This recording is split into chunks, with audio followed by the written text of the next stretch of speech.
프롤로그에서 제후는 아무도 없는 길로 다니기 위해서 굴다리 밑으로 다니는 장면이 나왔습니다. 그리고 누군가의 죽음을 그냥 지나치는 장면이 나왔습니다.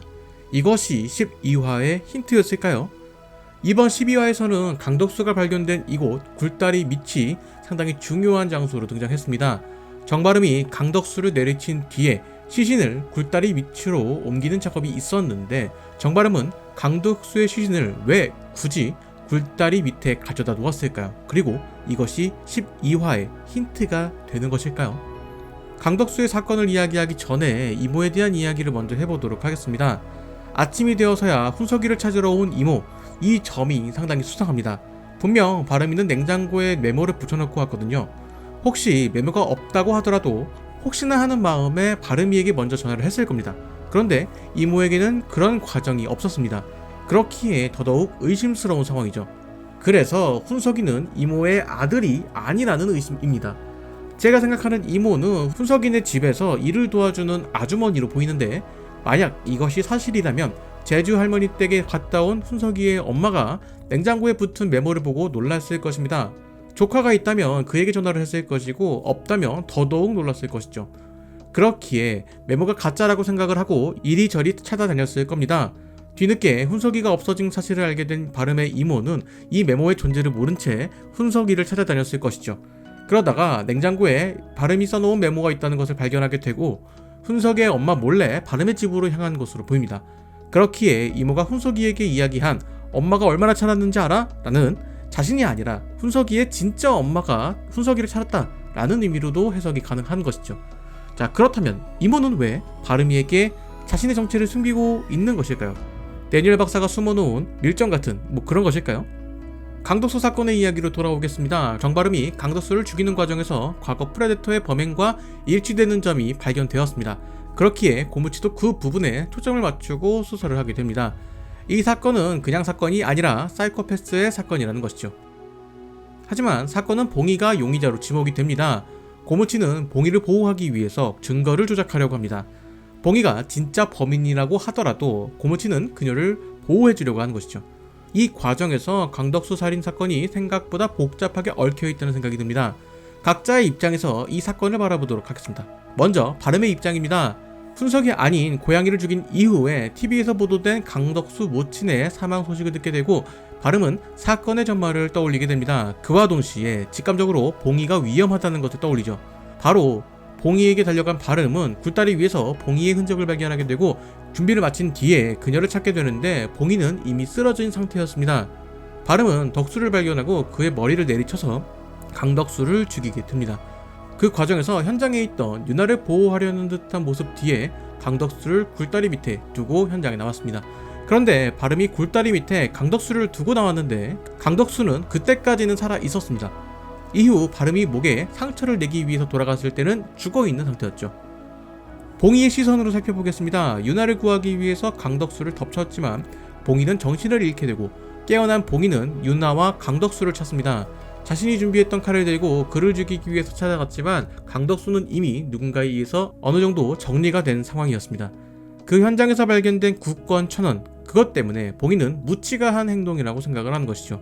그때 홍주가 봉이를 발견하고 구출해줍니다. 이 1000원은 극중에서 등장하기로는 바름이 복수를 대신한다는 명목으로 챙겨간 것으로 등장했죠. 그리고 홍주의 시선입니다. 굴다리에서 봉이를 발견한 홍주는 쓰러져 있는 강덕수를 발견합니다. 하지만 홍주는 그를 그냥 지나치게 되죠. 그리고 봉이가 입던 옷과 소지품을 숨겨주는 선택을 합니다. 이는 봉이가 강덕수를 죽였다고 판단한 것이고 그런 그녀의 행동을 어느 정도 용인한다, 범행을 감춰주기 위한 노력으로 볼 수 있는 것이죠.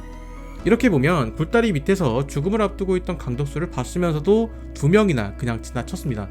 이는 프롤로그에 등장한 내용과 일맥상통하는 느낌입니다. 즉 각자가 강덕수를 죽인 범인으로 의심하는 인물들이 있지만 저마다 그를 눈감아주고 있다는 것이죠. 그리고 이는 피해자였던 유나에게도 적용될 것 같습니다. 바름이 강덕수를 죽였다는 것을 유나도 알고 있지만 부치에게는 이야기하지 않았습니다. 하지만 바름이에게는 말하는 모습이죠. 만약 유나가 바름이를 무서워했다면 말은커녕 손을 잡고 소매를 걷지도 못했을 겁니다. 즉 바름이에게도 거짓말을 했을 것이라는 것이죠.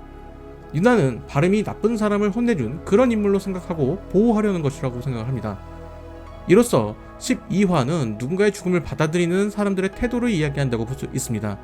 프롤로그에 등장한 죽음에 대해서는 다같이 안타까워했지만 본편에 등장한 죽음에 대해서는 많은 사람들이 범인을 옹호하며 진범을 찾기 위한 협조를 하지 않는 상황이죠. 그리고 마지막 시선이 있습니다. 바로 증거에 입각한 시선이죠. 저는 이 점이 가장 이상했습니다. 분명 드라마는 진범을 발음을 두고 있었습니다. 하지만 증거는 조금 다른 방향으로 전개가 됩니다.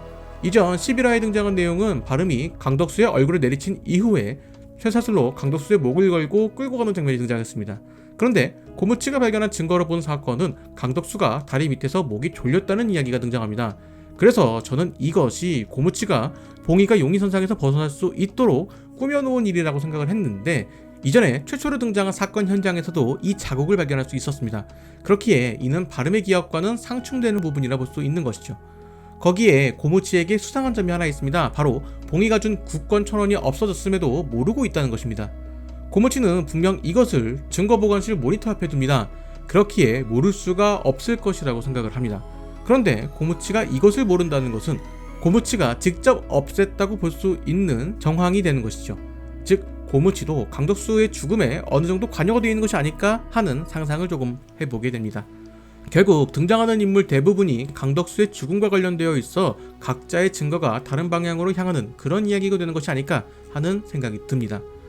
마지막으로 바름에게서 요한의 특징이 나오는 장면, 이 장면을 보면 바름이에게 이식된 요한의 뇌가 반응하는 것이라 볼 수 있습니다. 그렇다면 성요한도 정바름처럼 자아가 두 개인 상태였을까요?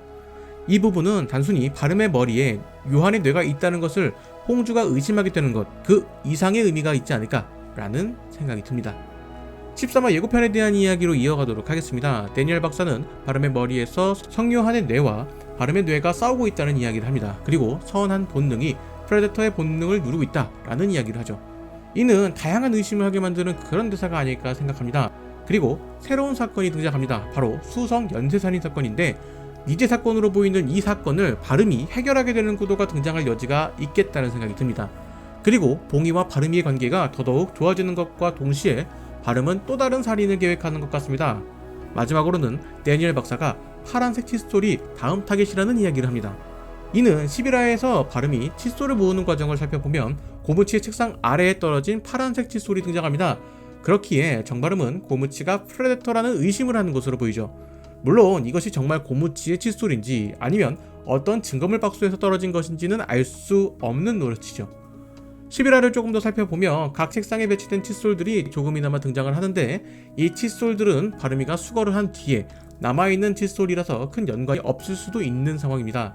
그리고 예고편에서 고무치가 바닥에 떨어진 무언가를 찾는 장면이 있는데, 이것이 증거품 목록에서 사라진 칫솔을 찾기 위함이 아닐까 싶습니다. 결국 CCTV를 통해서 확인할 방법밖에 없지 않을까 하는 생각이 드네요. 드라마에서 보이기에는 바름이 범인인 것으로 보이지만 바름의 기억에 신뢰가 가지 않는 상황이고, 발견되는 증거와는 다른 모습이 등장해서 무엇이 진실인지 알기 어려운 상황입니다. 그래서 드라마의 진실은 무엇일지 13화를 지켜봐야 할 것 같습니다. 저는 다른 영상으로 돌아오도록 하겠습니다.